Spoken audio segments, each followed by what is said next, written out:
Good afternoon, everyone, and a very special welcome to Professor Lemons this afternoon. We are so delighted to have you. And like all the other speakers, we are eagerly listen to be fed. And certainly we will not be fed up like Idi Amin. So without taking much of your time, I would just like us to have a bit of an idea who Professor Lemons is. He's an associate professor of religion at the University of Georgia in Athens, and he is the religion fellow for the Wilson Center for Humanities and Arts at the University of Georgia. He is the past president of the American Academy of Religion in the Southeastern region, regional coordinator of the American Academy of Religion, and the director of the Center for Theological Engaged Anthropology. Professor Lemons graduated from Southwestern University with a Bachelor of Science in Religion and from Osbury Theological Seminary with a master's and a doctorate. His research and teaching are guided by his interest in the intentional and innovations of religious subcultures and the influence of theology in religion across time and space. Currently, he serves as the PI of a $327,000 John Templeton Foundation grant that is researching rapid religious change. Previously, he served as the PI of a $217,000 John Templeton Foundation grant to establish the field of theology and engaged anthropology.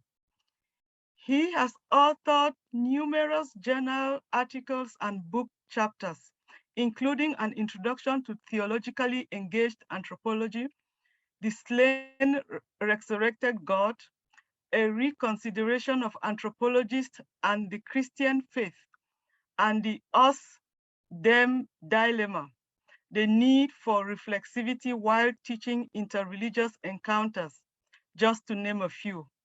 He has also edited 3 publications and currently has 3 others under preparation.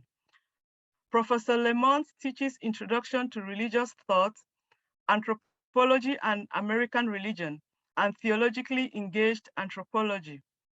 In 2014, Derrick was awarded the University of Georgia Student Government Association Outstanding Professor Award and honored as a Discovery Program namesake by the University of Georgia Camp Executive Board. So as you all see, this afternoon we are in really good hands as in the past days. No other person would have done justice to this topic as Professor Lemons. So without further ado, I would invite Professor Lemons to come on board and feed our curious ears. Thank you so much for that. And I just want to thank you all for making such a rich conference with the organization, of course, because I um, do understand the challenges of reverting from in person to uh, Zoom, and then I mean it's so I really appreciate all the organizers. But this is an important topic, and it's also an important project, and I am just so honored to be a part of this. And I've learned so much throughout the week through your comments. And I'm not sure how many other, plenary speakers in the world that's like this, but I am not a person who loves to hear my own words, mainly because I'm most interested in your questions and your comments and kind of how to stimulate things. So I offer these words to you as a way to just orient us. Now, I do kind of come from this with some particular issues that I've had to work around, through, over from my subfield of anthropology. If you're a sociologist, you may have some similar but different issues. If you're a religious studies scholar, if you're a practical theologian, I mean, all of us kind of come with our own issues. But I was specifically working to create this field of theologically engaged anthropology because as an anthropologist, I was struggling a bit to work around some of the complications of the historical connection of anthropology and theology. And so in some ways, my whole project is selfish, but I also learned there were other anthropologists who were struggling with the same thing. Surprisingly, I found that there were a lot of theologians who were wanting to actually have a conversation with anthropologists because they had a lot of questions too. So let's begin with the talk today. Let me figure out how to just look share. beneath the share screen button is usually Yep, green. Yeah. I see that. Now let me see if I can find my talk. I know I had it up here earlier. Screen.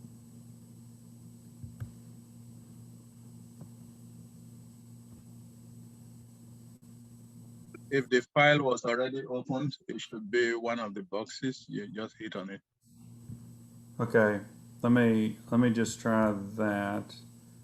Okay, great. You can see that? Okay, Yes, let me please. go to full screen. All right, does that Yes. look full Yes, screen? great. Yes, we have Okay. you. Okay.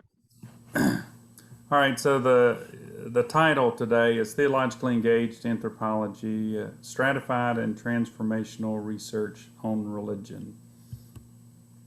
And today I'm going to describe a stratified research framework. I'm going to also describe a transformational research framework. And then I'm going to provide examples from theologically engaged anthropological research project of my own using the stratified and transformational research frameworks by examining the missional church movement in America. And then I'll conclude and get to my favorite part, answering questions and listening to your comments. So anthropology and Christian theology have a complicated history that ultimately led to anthropologists marginalizing the use of theology in anthropological research. While marginalizing theology has been an accepted practice, a growing number of anthropologists think theology is worth engaging. During my research of the missional church movement in America, which began in 2006, I discovered that theology was central to its understanding. However, I was unsure what to do with theology and could not find guidance in the anthropological literature about how to engage with missional church theology in a way that respected its importance. Roy Rappaport, who's a very influential anthropologist of religion, provided the traditional guidance about how to marginalize theology. In his book entitled Ritual and Religion in the Making of Humanity, Rappaport provides an anthropological approach to exploring religion. He connects religion with language and ritual and to examine human evolution over time and space. Influenced by Durkheim, Rappaport brings a functionalist approach to the anthropology of religion and qualifies his work in this way. This is found in the introduction to this book. It says, "This book is not a theological treatise, but a work of anthropology. As such, its ambitions are more general than those of a particular theology, and as an anthropological inquiry, its assumptions are, of course, exclusively naturalistic. But it respects the concepts it seeks to understand, attempting not only to grasp what is true in all religions, but what is true in all religions. That is, the special character of the truths that it is in the nature of all religions to claim. Rappaport's assertion that his book is not a work of theology supports a long-standing boundary within anthropology between theological and naturalistic explanations of human origins. However, Rappaport's boundary is not easily maintained throughout the book. He uses theological terms such as logos, salvation, and holy for his analysis of culture and freely quotes theologians such as Tillich, Otto, Bultmann, and Kuhn. Unwittingly, Rappaport demonstrates that the anthropology of religion is difficult to divorce from theology and that a productive tension exists between anthropology and theology. Joel Robbins' 2006 article, Anthropology and Theology, An Awkward Relationship, would have been helpful for my research, but this article was just being published as I was searching for answers about how to deal with missional church theology, and it would not be well known, this article from Joel Robbins, for several years. In this article, he questions the marginalization of theology by anthropologists and suggests anthropologists need to engage with theology. Specifically, he outlines 3 ways in which anthropologists can engage theology. First, anthropologists can discover and understand the influence of theology on anthropological thought. Second, anthropologists can use theological discourse to reveal clues about the important cultural shifts in religion. Third, anthropologists can use theology, which is an example of a committed discipline that articulates a life worth living, as an inspiration to find hope for real change in the world.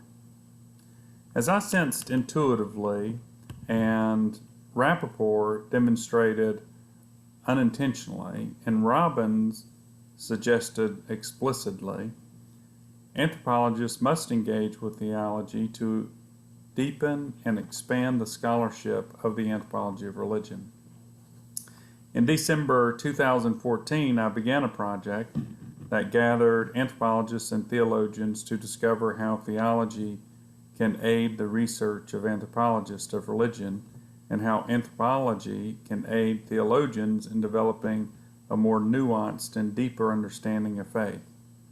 From this collaboration, 2 frameworks emerged, named Stratified and Transformational, and within this approach to research called Theologically Engaged Anthropology.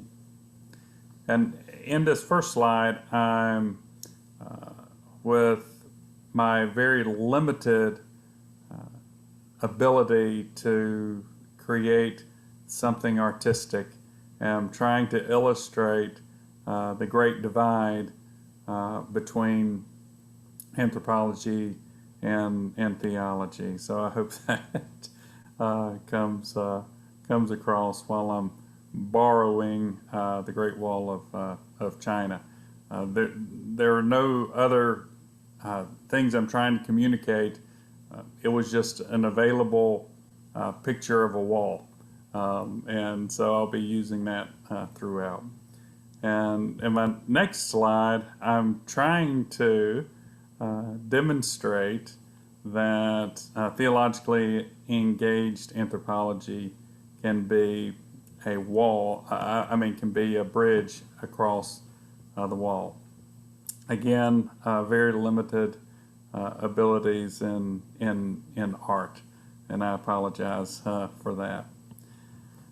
The emergence of the field of theologically engaged anthropology opens the door for social scientists to use theology to gain a deeper understanding of religion, and for theologians to learn from an engagement with lived religion across various times and societies.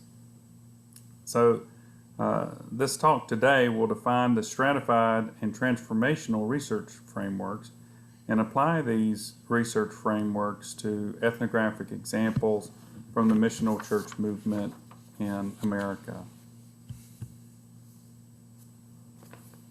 And this is just the book cover for one of the seminal books in the missional church literature. Any of you who are familiar with this literature will recognize this. It just says Missional Church, a vision for the sending of the church in North America.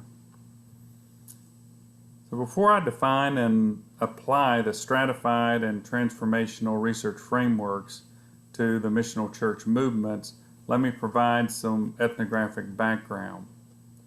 The missional church movement aimed to reverse a decline in membership in the American church.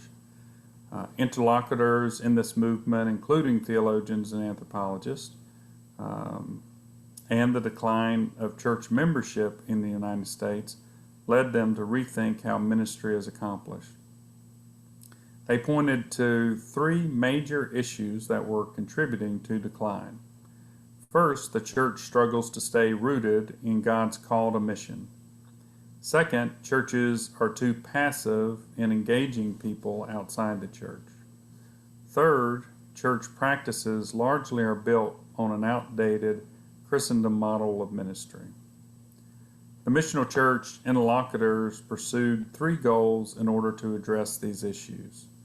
First, they sought a fresh understanding of mission. This involved developing a new theological statement of mission inspired by the apostolic church. The church is in mission in that it is being sent out and called beyond to interact with the outside culture, share Christ, and serve the community. This theological statement of purpose for the church is rooted in reaching across the emic and etic divide, insiders and outsiders. That's basically what that's meaning. From this theological statement, a central guiding question for missional churches emerged. What has God called us to be and do in our current cultural context? We see in this theological statement and guiding question the push and pull of collaborating theologians and anthropologists.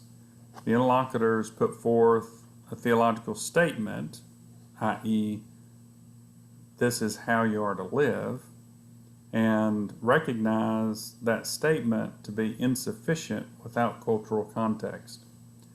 Theologians can come up with doctrinal statements inspired by sacred text, but theologians need the help of anthropologists to fit those statements within the cultural context. Now, I think, I'll give a little anecdotal story here about how some things can get started and take on theological meaning kind of unintentionally. One of my professors in undergrad, he was in a church, and they had always taken communion using the separate little glass cups and the little wafers. Well, as a young graduate from seminary, he wanted to introduce his church to taking communion by intinction. And as he was trying to explain this, which seemed very easy for him, some things got miscommunicated because the altar guild in the church became concerned by doing intinction that they may drip some of the juice onto the carpet. So the altar guild suggested that they hand out napkins for everyone that would catch any of the drippings. Well, without knowing what would happen, they set up a line, and the first thing you would get is a napkin. The next thing you would get was a piece of bread, and then you would come to the chalice, and of course you were supposed to dip the bread into the chalice. The first person didn't quite understand the instructions. So they went through the line, they got the napkin, they then got the bread, and then when they got to the chalice, they looked at the bread and the napkin and decided that the napkin was supposed to be dipped into the chalice. So they dipped the napkin into the chalice and then sucked on the napkin and then ate the bread. Well, this was the first person in line, which was unfortunate because everyone in the church did the same thing. Now, as I think about this, I think about how many times in our interest in kind of following or communicating theological ideas across cultures that we end up unintentionally introducing something into culture that was not intended at all. And this is a challenge. Now, of course, the pastor was able to correct this, and I think they continue to do intinction. The next time they didn't hand out the napkins, and it all ended up working out. But I do think theologians need anthropologists, and anthropologists need theologians to lessen the mismatches. There's always going to be a little bit of mismatch when you're going across cultures. But anyway, let me get back to the Missional Church Interlocutors. So the Missional Church Interlocutors began looking at the Apostolic Church as a model for missional churches. So the Apostolic Church contributed to the explosive growth of Christianity between 100 and 301, and despite the problems that plagued them, most notably various heresies and lack of unity, this growth largely was inspired by laity participating in the mission of God to reach everyone with the gospel. Bevins and Schroeder reveal the exciting culture of the church in this time period by saying every ministry was missionary, because at this point the entire church saw itself in this way. Mission was not a part of the church's reality, but was its very essence. So even though the church had officials like bishops and priests and apologists and traveling evangelists, those outside of these offices actively pursued the work of the church. Laity participated in mission by gossiping the gospel and living out the language of love to the people they encounter outside the church. Thus, in order for the modern missional church to become like the apostolic church, the laity must be active participants in mission. Third, missional church interlocutors critiqued the Christendom model of ministry. Christendom, the second and longest standing model of ministry in the church, began in the 4th century at the time of Constantine, when the Roman Empire and the Christian church became one. At this time, the church, which had previously endured a hostile culture, became part of the mainstream culture. With this new model, clergy acted as the primary missionaries and church leaders, and laity became supporters of the structures of the church. And thus, within Christendom, the laity only participated indirectly in mission. Most missional church proponents claim that Christendom is a flawed model of ministry, chiefly because the laity are not directly involved with mission. The Christendom model of the church continues to be followed even today. However, missional church advocates argue that the church exists in a post-Christendom context.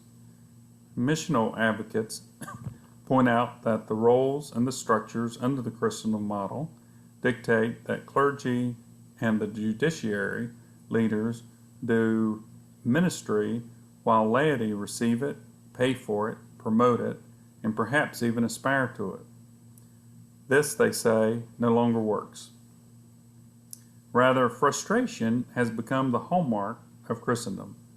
Clergy live in frustration because the laity no longer unequivocally give them support as the leaders and spokespersons for mission, and laity live in frustration because the clergy do not prepare them to do ministry in the world, and because they perceive clergy to think that only what happens inside the church matters for God. The judiciary leaders live in frustration because their main functions involve ending church fights and convincing churches of the value of the judiciary leaders. Moreover, clergy, laity, and judiciary leaders all live in frustration because programs from other individual churches and denominations that promise to be the magic pill fail to produce much needed increase in church membership. A deep understanding of the problems facing their churches led missional church interlocutors to the conclusion that the missional church movement needs a new paradigm to facilitate changes in the structures and the roles of clergy and laity in the church. Lauren Mead predicts that the new missional paradigm will take generations to come into focus. However, since the publication of Mead's defining work, The Once and Future Church, progress toward this paradigm has been made. Darrell Guder has encouraged a wide variety of people to think and write about the missional church and what it will look like. He's promoted this conversation primarily through the organization of the Gospel in Our Culture Network and the American Society of Missiology, which includes anthropologists and theologians. And through collaboration, anthropologists and theologians have developed adaptable structures that demand the church to fit the context. Moreover, they have proposed that adaptability should be the core characteristic of missional churches, so that the church can be shaped by the context and shape the context. Finally, biblical patterns of the missional church have been identified. Specifically, the movement has turned to Leslie Newbegin's 6 characteristics of a missional church. The missional church praises God, stands on Christian truth, engages with secular community, empowers to disperse, models exemplary community, and is grounded in Christian history and focused on the eschaton. By the time I began my ethnographic research in 2006, much had been accomplished in developing a framework for the missional church. However, few resources have been developed to help pastors learn to lead missional congregations. In fact, I remember it's so odd to remember back to this time because, now the term missional is quite common for many pastors to kind of throw around. But in 2006, when I would ask many pastors about missional, they would say something like, "Oh yes, we do missions. We take up offerings, we support missionaries," and it's just interesting to see how that's changed over time. So to become missional, the mindsets of the pastor and the church members have to be addressed. Regarding the mindset of the pastor, the pastors need to learn how to view themselves as missionary because contextualization is vital for churches to be missional. By approaching a church with the missionary mindset, pastors can approach ministry as learners and develop empathy to seek change in culturally sensitive ways, parts of the culture that do not reflect missional patterns of ministry. Moreover, only as pastors view themselves as missionary can they view the community in which their church resides as a place of ministry.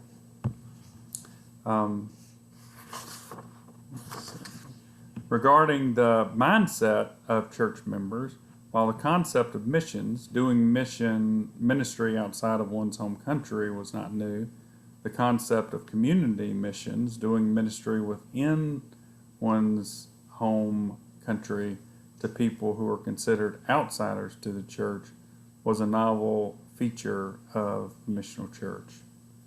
And I think this distinction came about because of a lot of changes that happened in American culture. And I'm slightly old enough to remember these changes. Like when I grew up in North Carolina, kind of came of age in the 80s, and everyone I knew had a church home. Now, I knew that many of them may not have ever attended that church, because I could ask them a simple question like, well, who's the pastor there? And I'm not sure.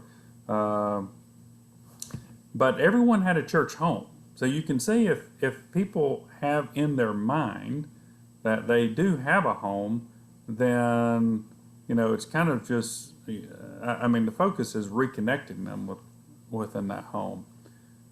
But what began to become apparent in the late 90s, early 2000s, is there were many people who didn't have a home and didn't even want to mention that they had a church home. It's one of the things that led to kind of the explosion of churches wanting to be interdenominational, even, because they didn't want to claim a certain brand of something. So that you really have to approach things differently, and that's what these missional church interlocutors were kind of picking up on in the earliest stages. So in fact, from my research, I have numerous interview quotes from church members who said something to the effect, yes, we're missional because we regularly support foreign missionaries.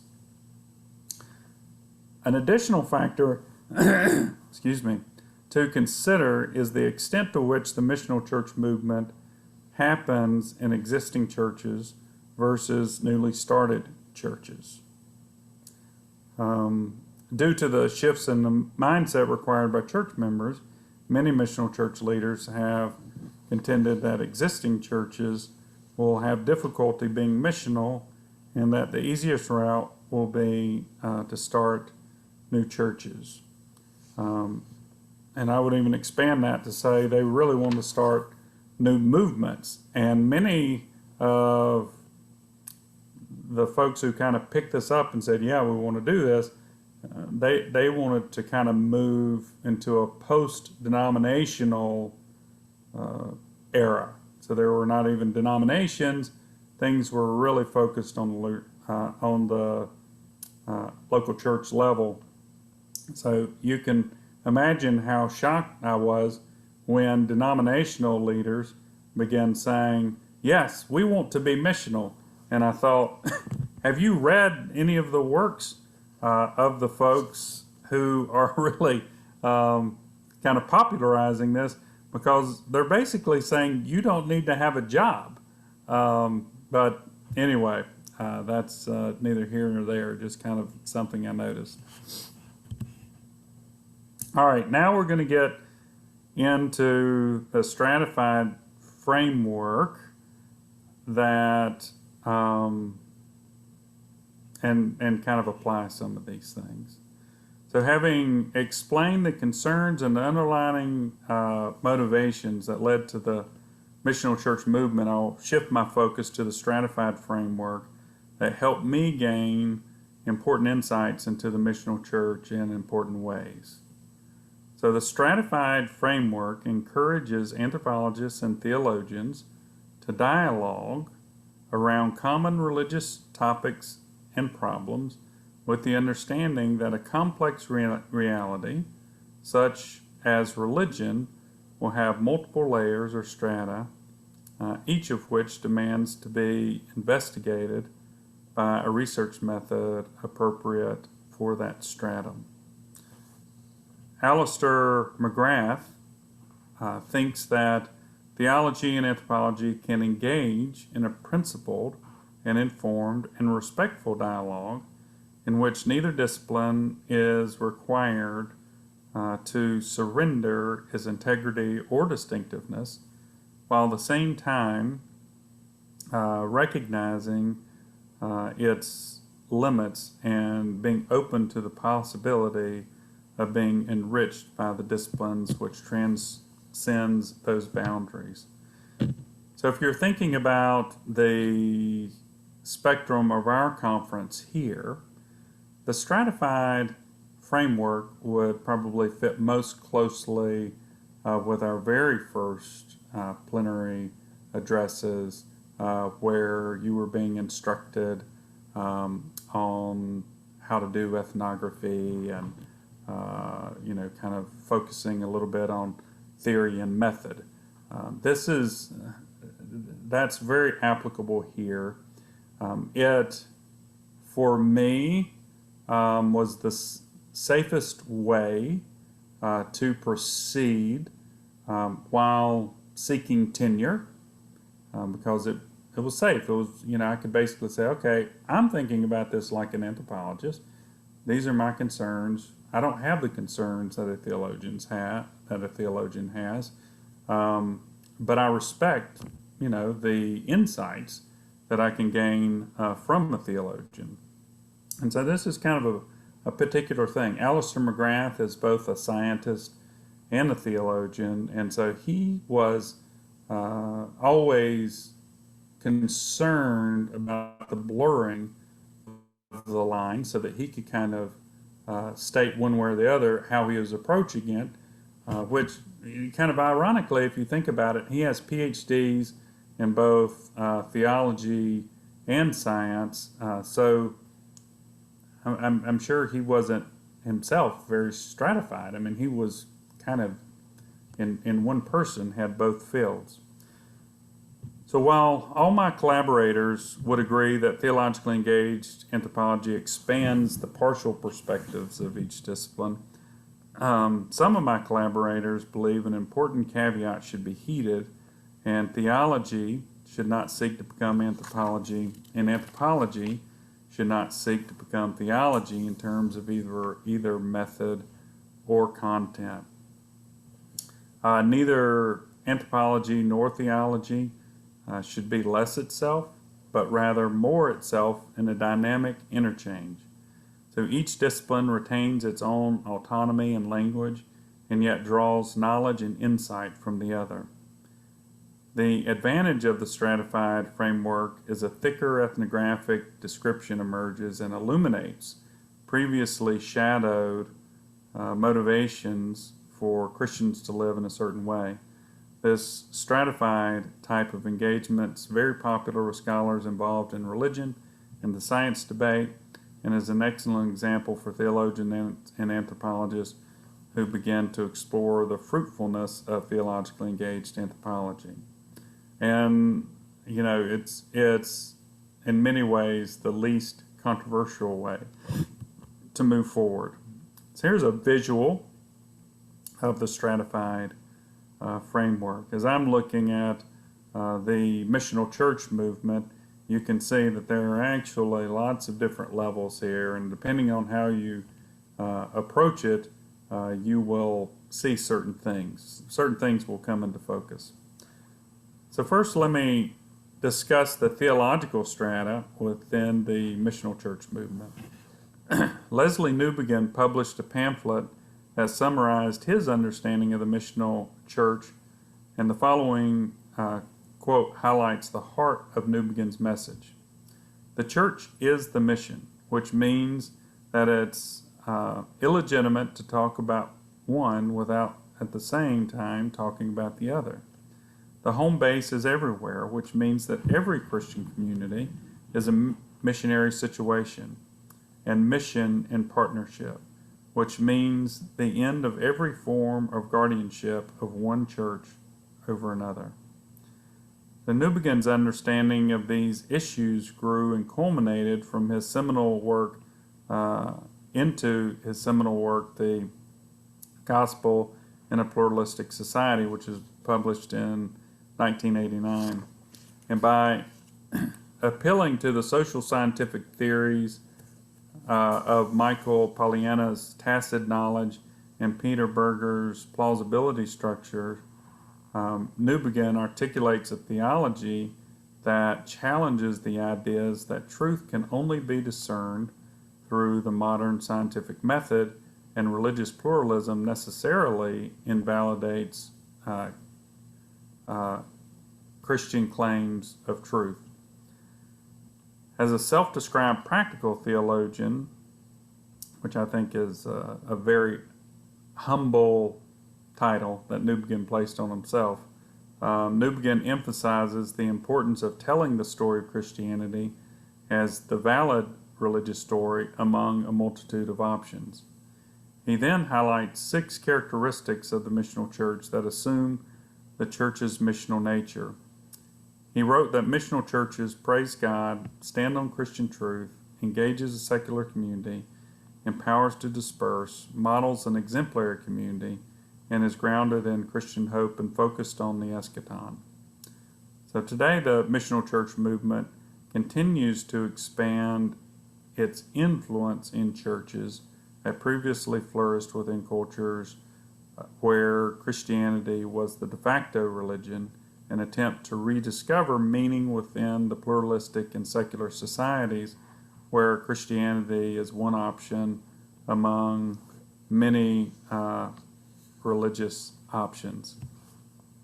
And in the discussion, if any of my colleagues in Africa would like to speak to this, I would love to hear what's kind of happening in some of their context, because I know in some countries in Africa there's a real move to establish Christianity as kind of the Christendom model.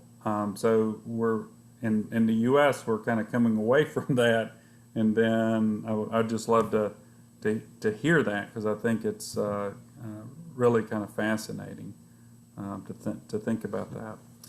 So using a stratified research framework, I wanted to consider how culture and theology influenced each other. I'm going to tell you about some things that were happening in the U.S. and the West, largely in the 1980s and 90s, that were happening within secularism and pluralism that greatly influenced what was viewed as theological, ecclesial, and anthropological concerns. For example, in 1989, the same year that Newbegin published The Gospel in the Pluralistic Society, Francis X. Clooney published an article in the Religious Studies Review where he distilled 6 important books where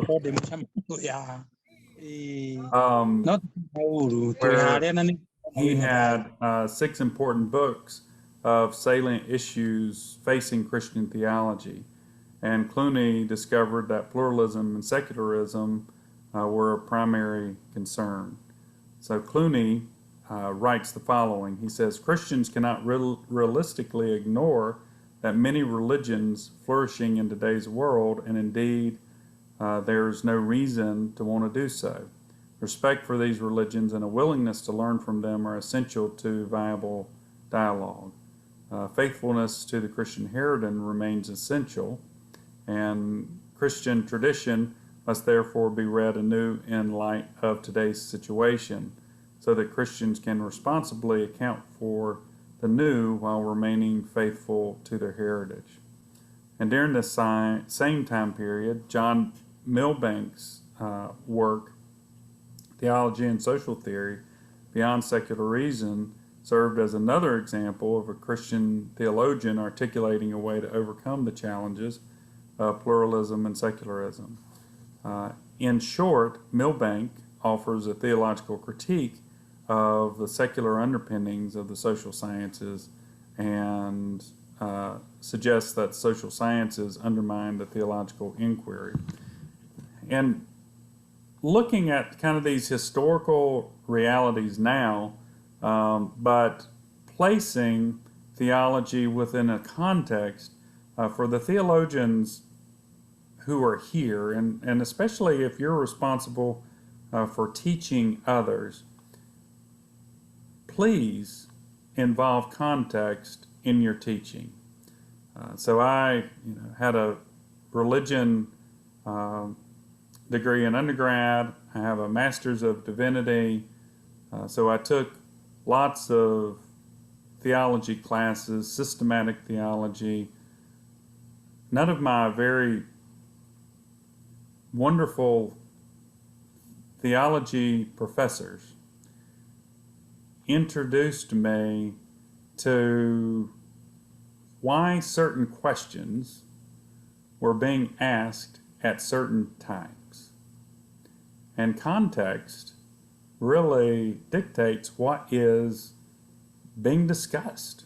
Right now in the American context, and we'll touch on this in a little bit in the second talk, but Christian nationalism is really being debated. What is it? What should it be?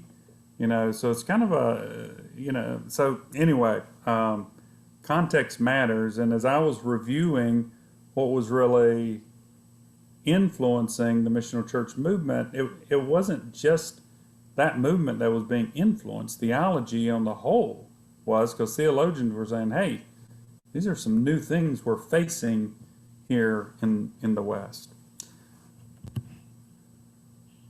So let's turn our attention to the strata of anthropology.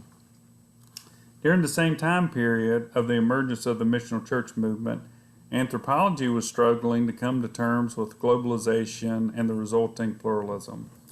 In fact, the anthropology of globalization emerged during the time period the missional church movement was forming.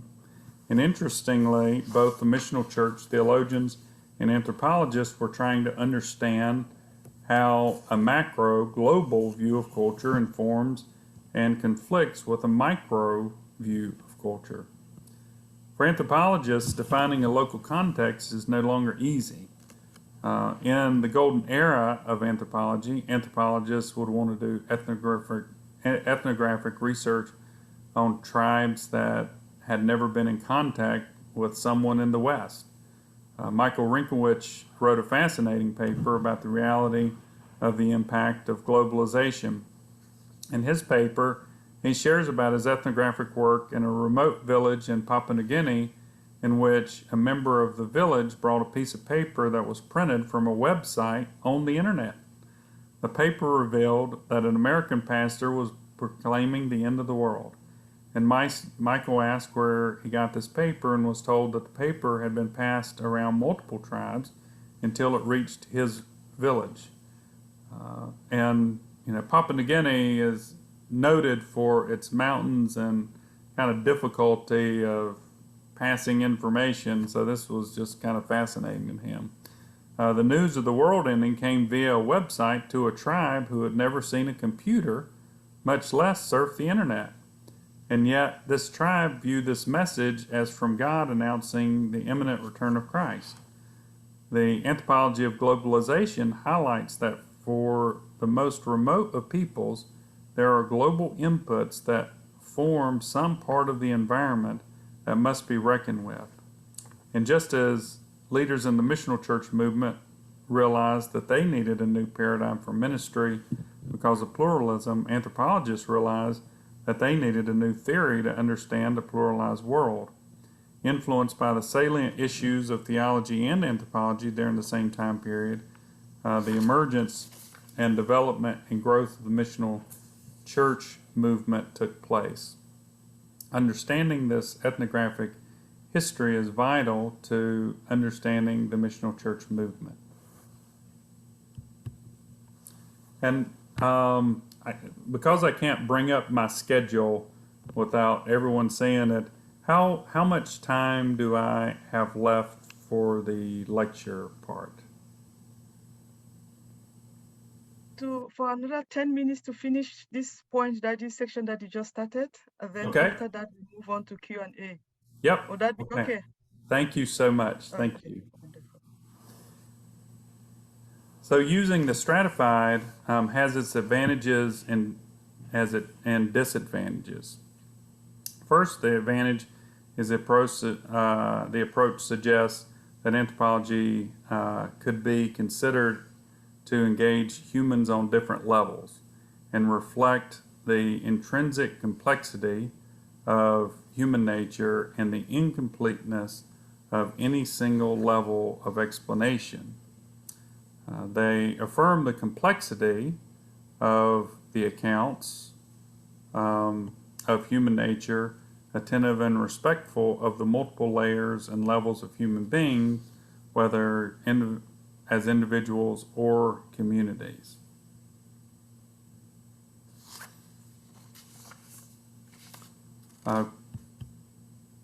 The disadvantage is that seldom does anthropology and theology fit neatly within their respective strata, which leads to the next research framework.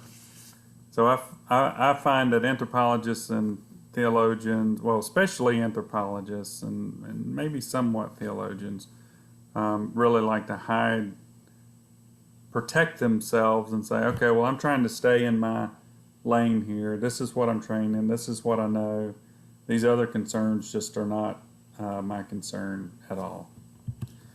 The transformational framework is defined as a deep engagement in which the theological and anthropological questions, problems, issues, and topics pass through a process of mutual collaboration and new insights emerge.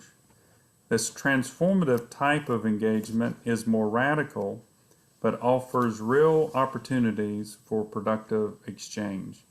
In fact, Robin says, the time is right for anthropologists more and more interested in rendering frank judgments to come into dialogue with theologians about the role of judgment in their tradition and the ways in which the practice is best cultivated and carried out.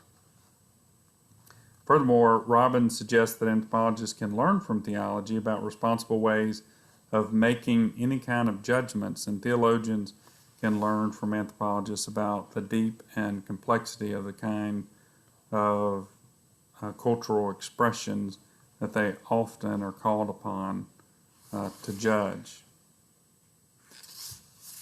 So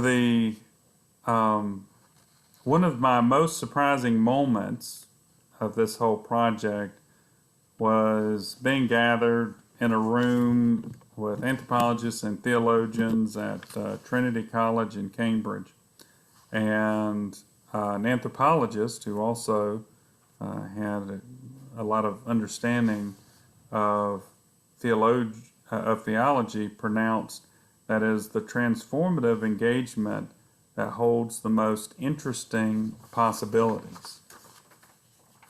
Now, this was surprising because, in my context, blurring these lines was very problematic for people.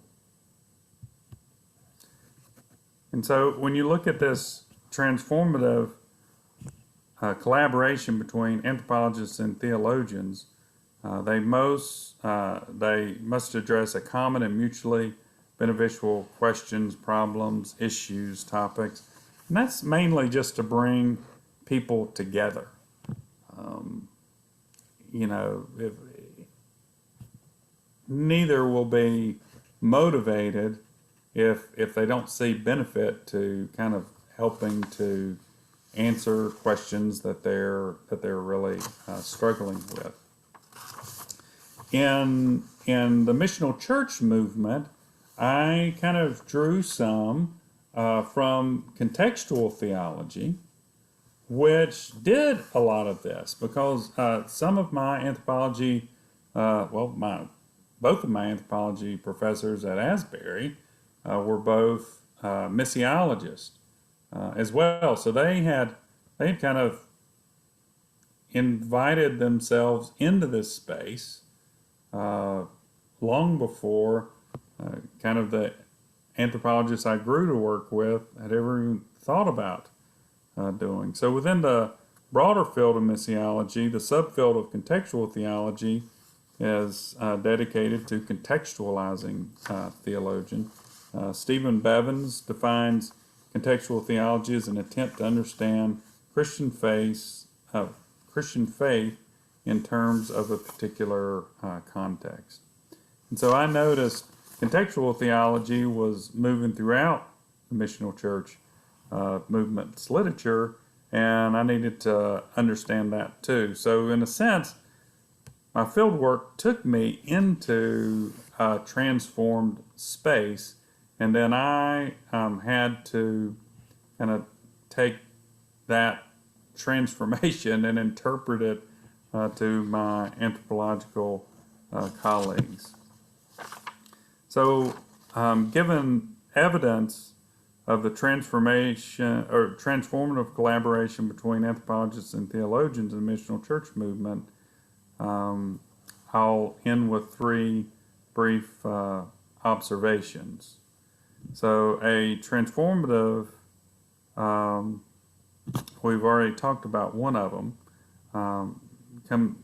Going across with a kind of a common question that I think is important.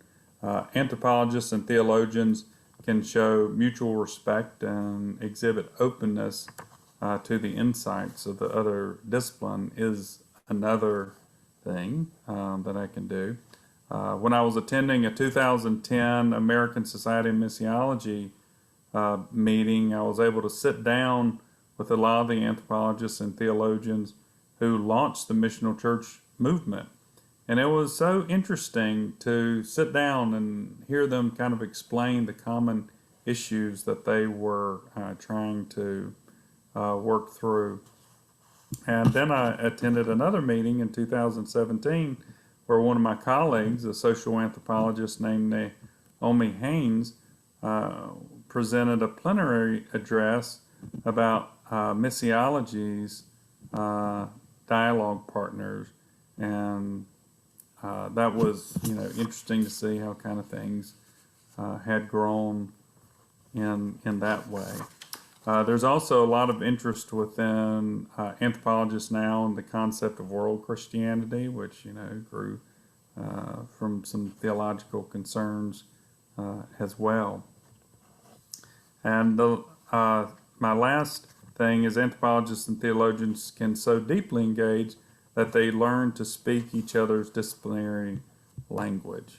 And I'll give you one example of this. So Darrell Whiteman, who was actually trained as a theologian, and in most of his talks he will say, I'm not, he was trained as an anthropologist, and most of his talks he'll say, I'm not a theologian, even though he's been a missiologist forever. Here's a statement he had in a talk that I attended before the pandemic a couple years ago. He said, if God's mission is achieved by Jesus' incarnation, and Jesus in turn said to his disciples and to us, as the Father has sent me, I am sending you, what does this mean for the model of mission of cross-cultural community development work? We start with where people are, because this is where God started with us in order to transform us into what he wanted us to become. When we take incarnation seriously, it frequently means a downward mobility. For Jesus, it led to crucifixion, and we too will have to die many things in our lives, among them prejudices, lifestyles, and agendas of what we want to do for God, maybe even our physical life. When we take the incarnation seriously in ministry, we bow at the cross in humility before we wave the flag of patriotism. the incarnation is a mission model. As a mission model means we're to give up our cultural preferences and not seek to impose them on another culture. Now, Darrell Whiteman was trained as an anthropologist, but has grown to learn to speak very theological language. So, in conclusion, this paper highlighted the stratified and transformative framework that I developed along with my collaborators on the Theologically Engaged Anthropology project, and I have provided evidence for the utility of these frameworks from my ethnographic research on the missional church movement. In both projects, anthropologists and theologians deeply engaged with questions of mutual interest, and new knowledge and insights emerged that would have been missed without the collaboration. So, as the typical rigid boundaries between anthropology and theology become more porous, all scholars involved were transformed. Moving forward, anthropologists and theologians who use this framework and find interlocutors in the other discipline can hope to produce additional knowledge that is important because of its potential shape on humanity. So I'll close with this one thing that's quite interesting. I'm just in the process of submitting a new grant with half theologians and half anthropologists. And one of the statements that was made during our grant writing brainstorming is that we're really ready to move past convincing others that theologically engaged anthropology is something that needs to be considered, because right now what we have is a backlog of PhD students who've graduated using this way of thinking about theology and anthropology. So the main expense of the new grant we're working on is creating room for postdocs. So that tells you, things have come a long way in this conversation. Thank you for your patience again. We do the best we can with Zoom. I would love to be able to be with you in person, but maybe one day, if the Lord tarries, that will come so. Thank you so much, Professor Lemons. And I'll invite everyone to unmute, and this time we'll give him an anthropological clap. And it's like this.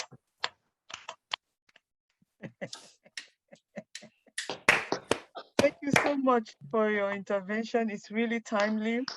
And as we have heard from all the speakers since on Monday, context matters, and it matters a lot.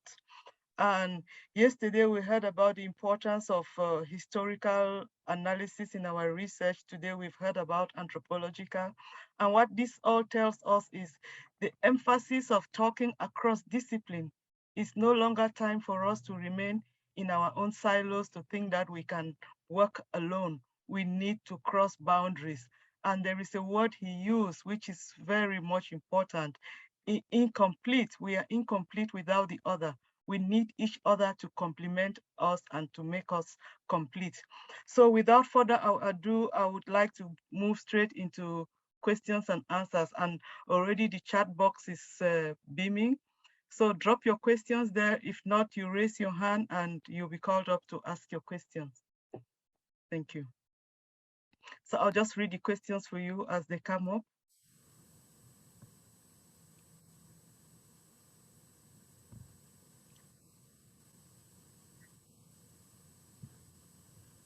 So there is a question here. Let me just try to get it in full. It says, you have mentioned the historic hesitation between anthropologists and theologians to build relationship with each other. There are some particular twists to this I have learned for African theologians, in addition to historic issues of the anthropologists serving the colonials.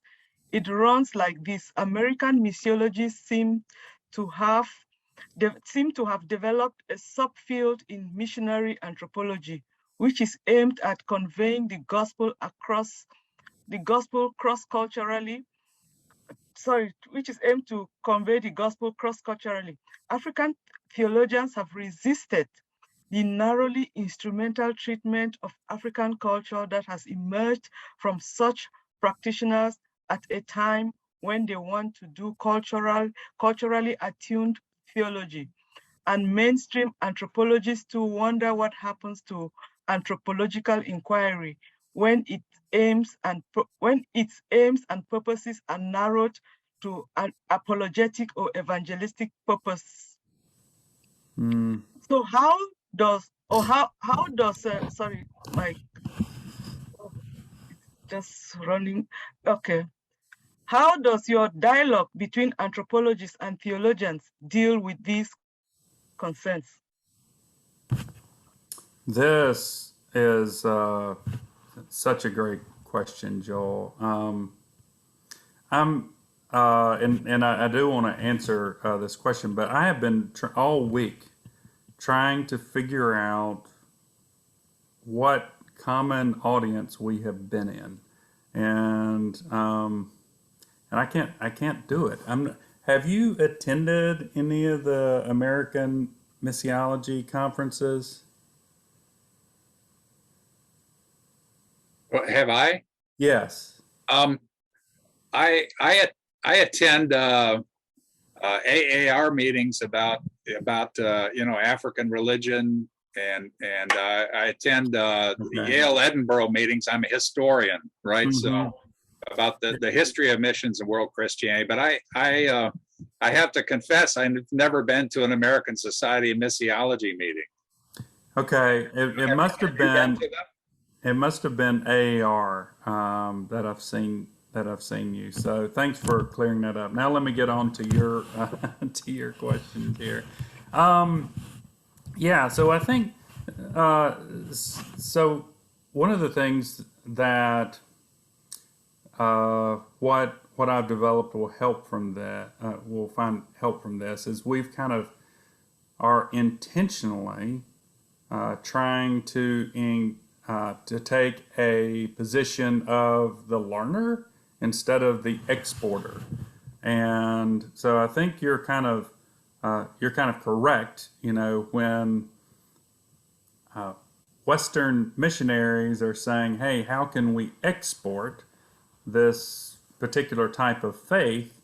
Then you have to really think about, learn the culture so that things can begin to look and feel more comfortable. And I think there's definitely a cultural aspect of that, and so that's why a lot of the kind of homeland ways of living were exported, even though they weren't necessarily even theological exports. It just made the missionary from the West feel more comfortable. So if you think about clothing and modesty and things like that, there's that kind of historic movement where missionaries were trying to clothe Africans. It wasn't to make the Africans more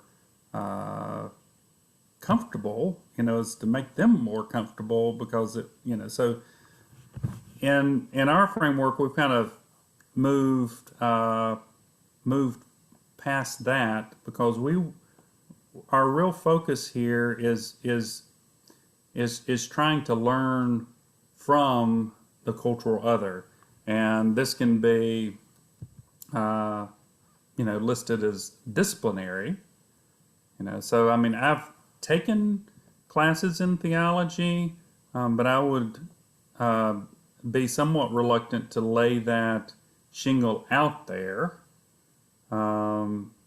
as a theologian. So I kind of, in some ways, I know enough about theology to be dangerous. but I'm much more comfortable learning from theologians. But I actually kind of find this process has become a way of life for me. Is I'm always wanting to learn from other people. Now, as you'll hear in the second session, this has been harder for me because the last year or so I've been working with President Trump's evangelical advisors, and there were quite a few sticking points along that. And kind of going back to, I actually thought a lot about your talk that you gave, because it's very difficult. I think you were trying to make the point that you didn't have anything at stake in this, in some of your research, and that was a good positionality. Well, I did have something at stake because I was in the room when they were discussing how to deal with this pandemic, and the ways they were suggesting was going to kill people. And I knew that and tried to share my wife's a biochemist who ironically won an award from President Trump, although he didn't attend her ceremony because he's not interested in science. But I even tried to use that. So I was caught in a weird position. So I'm there as an anthropologist, I'm there researching, I'm there, but I know, like, if I don't speak up, people will die. Now, I did speak up. Long story, we can talk about that next session. But yeah, these things, I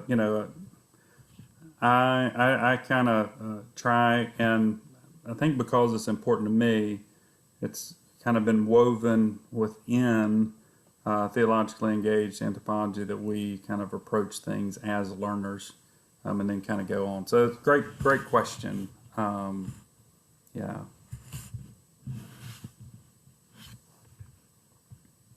We have another question from Sam. He said, contextual theologies based on existential problems have long been criticized by defenders of dominant orthodox model of theology under the pretext that these are not theologies, but rather anthropological discourses that place a man at the center. What is your comment? This is a translation from a Portuguese, a Google Translate from his Portuguese question. Okay. So it might be a bit. Okay. All right. So let me read this context.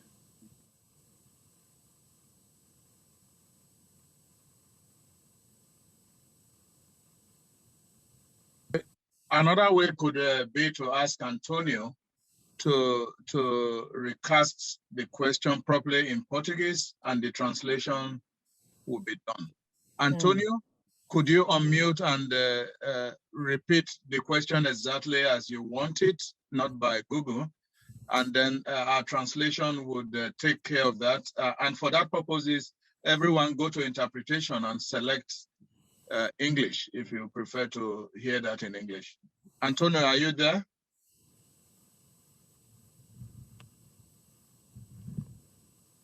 Antonio? He doesn't seem to be there. Oh, okay. So, yeah, Okay. could we? So I'll do my best with the Okay. Google Translate here.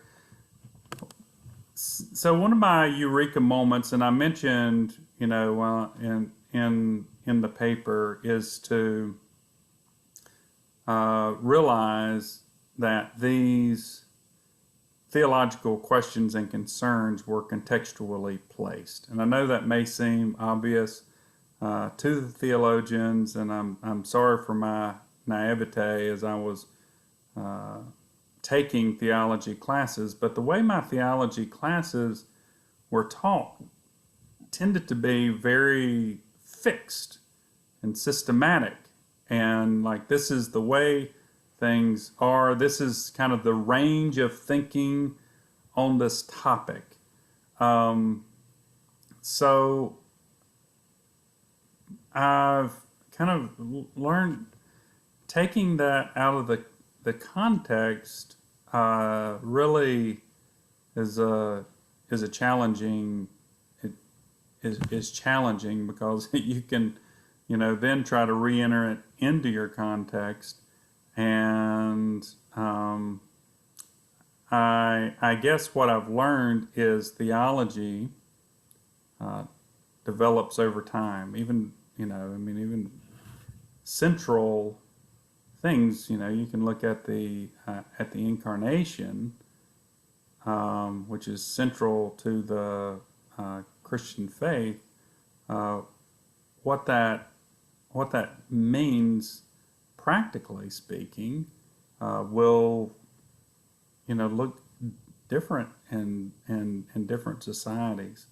So I wouldn't say that they're not theologies,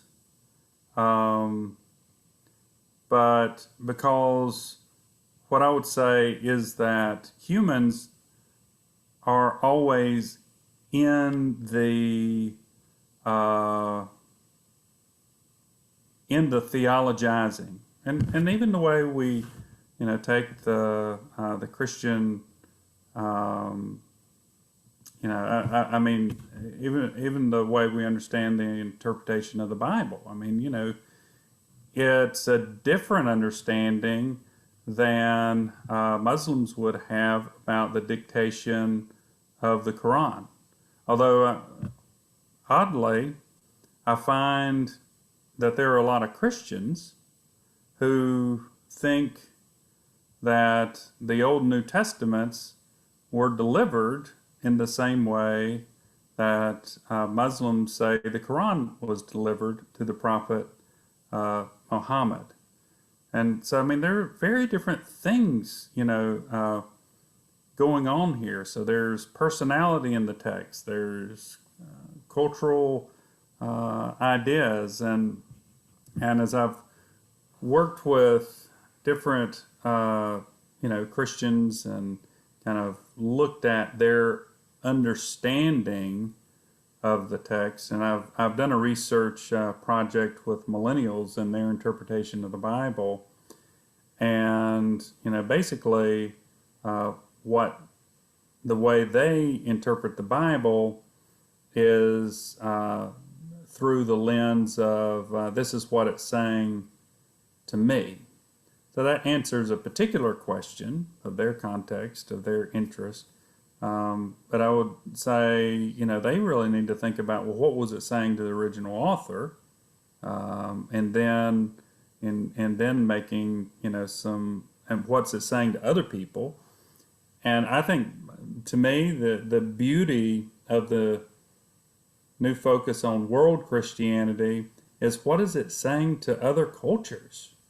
Because when we get in these silos, I just think dangerous things can emerge. And I think we are seeing them emerge through nationalistic aspirations that are developing within Christian contexts around the world, devoid of, what, some of the aspirations of what being a Christian is all about, and so yeah, I hope that somehow I answered the Google Translate a little bit there. Okay.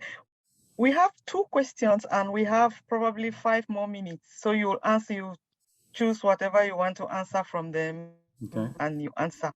So I start with the second one, which is quite short. Is the definition of religion only based on Durkheim's functionalist and imperialist view? That's all asked by Samuel. And then the first question, I seem to fail to understand some aspects of your presentation. In my world, that's in Mozambique, anthropologists and theologians have not had problems in working together. Perhaps this is not a Mozambican relevant issue issue. Or perhaps I would like to understand the concepts deployed in the theological engaged anthropology. How do you define religion?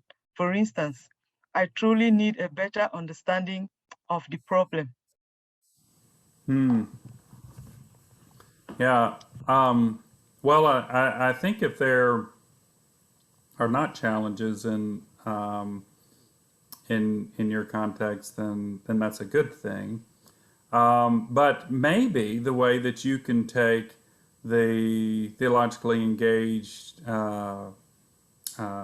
anthropological project is kind of from the other way.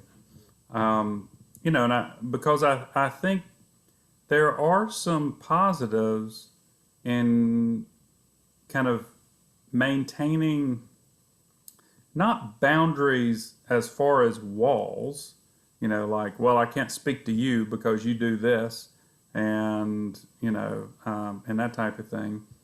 But understanding that these disciplines have rich histories that can inform each other.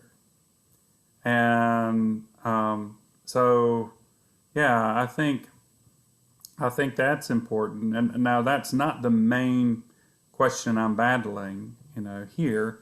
It's a little bit easier within the American Academy of Religion folks that I hang around, but in the Anthropological Guild in the U.S., there's lots of people questioning even whether Christianity is a valid topic to be researched.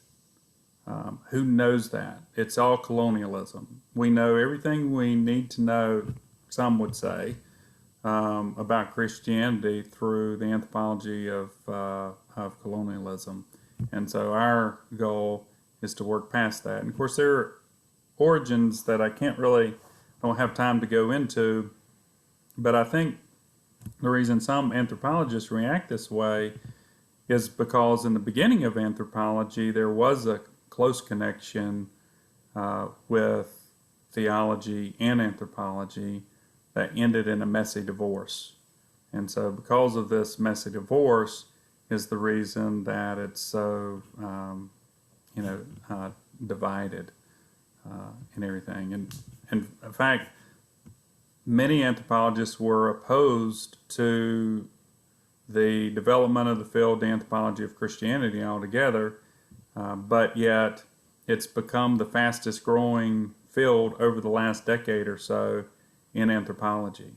So, yeah, very, very good question. And so I would just encourage you to kind of think about, well, what are we collapsing here? And in the way we're collapsing it, what are we potentially not learning from each other? And I'll end with one quick example, okay, from my own life. And this is outside of working with anthropologists and theologians. This is in my own teaching. So I have taught in a secular university, which I'm teaching in now. I've also taught in a Christian school, and I've taught intro to religious thought in both of them. And what I found, and so kind of the way I grew up, I went to a Christian school, so I was familiar with those questions that were asked in that context. I learned so much more teaching in a secular school. For one, my students are not afraid to ask questions that maybe wouldn't be acceptable in the Christian context. But another thing is, like, it was always going in the Christian context toward a particular answer that was in that particular class and that school, and that, accepted as the correct answer. And then I think we all missed out on a spectrum of learning that we could have. So thank you, and I look forward to the next session. Thank you so much, Professor Lemons. This has been very, very instructive. Can we all put on mute and put our hands together for him? Maybe an interdisciplinary clap now. Thank you. Thank you so much.